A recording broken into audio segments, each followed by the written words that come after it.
Okay, justice. You asked an interesting question, but romances can be gateways for some pieces in God's chess game, right? For example, my mom and dad had me, and I'm here for A, B, C, D. Our romance is just random in that way. I'm gonna say yes because that's the answer I'm getting from up above. I'm gonna say romances are random within your, like, if you are born a poor black girl, you're not gonna meet Trump. Okay. So it's a case of you might meet an energy like Trump because in that group of energies, okay, there are certain things you all share. I share truth with Trump. That motherfucker is telling truth all day, every day, and people think he's mad. Okay. And people used to say that to me in Africa.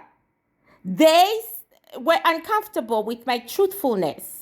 They were very uncomfortable with it, and they treated me the same way that Trump is being treated. There are energies within that soul group that are the same.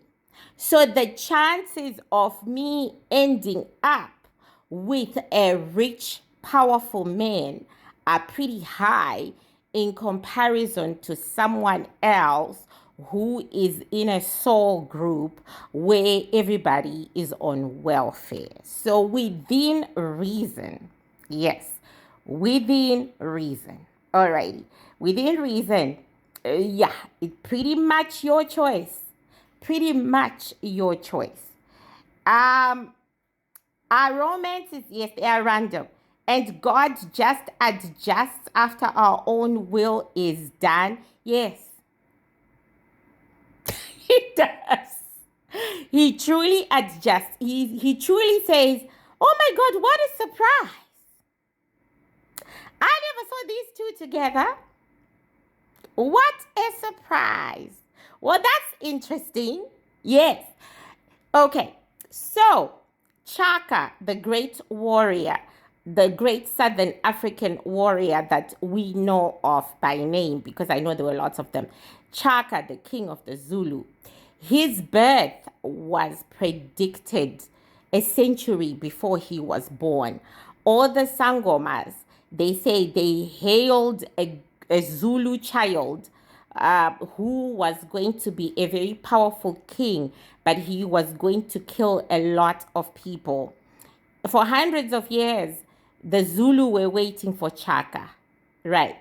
And then the closer to him being born, the more it came out that he was the result of an out of marriage relationship between the king's son. Listen to this: the king's son, the Zulu king's son, and the daughter of the king of another tribe. Okay, that's all that was said.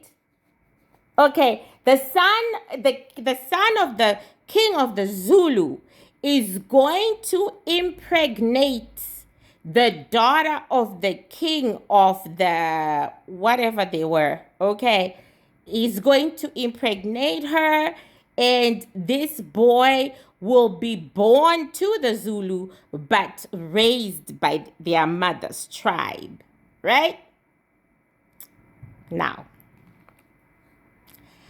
Zulu kings had lots of wives and lots of sons and daughters.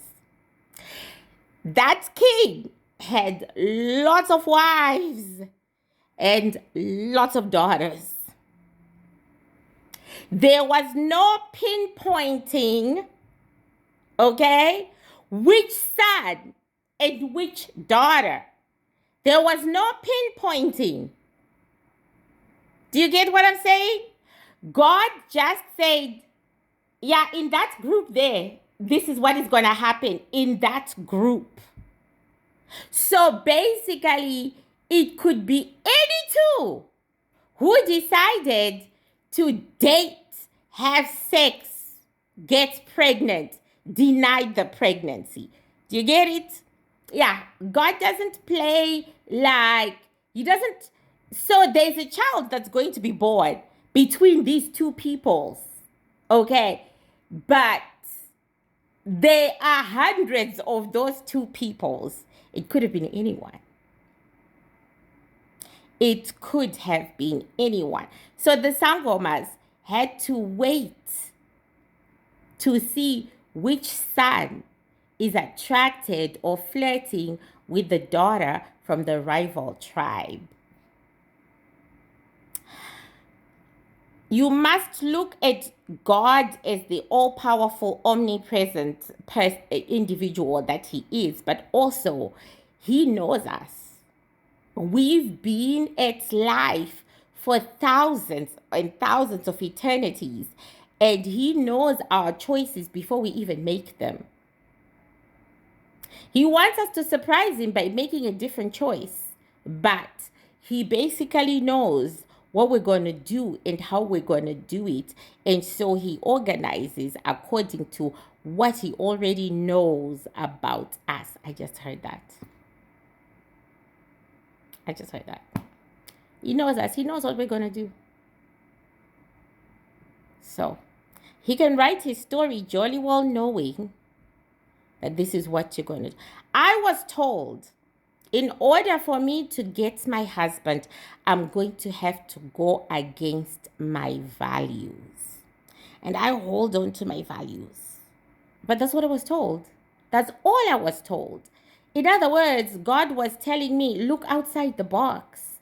Look outside the box, this box of yours that you have created. Nobody is in there. Okay, you're gonna have to do some shit in order to get the man. You're gonna have to have blood on your hands. In my opinion, anything that's not in my value system is blood on my hands. Because He knows.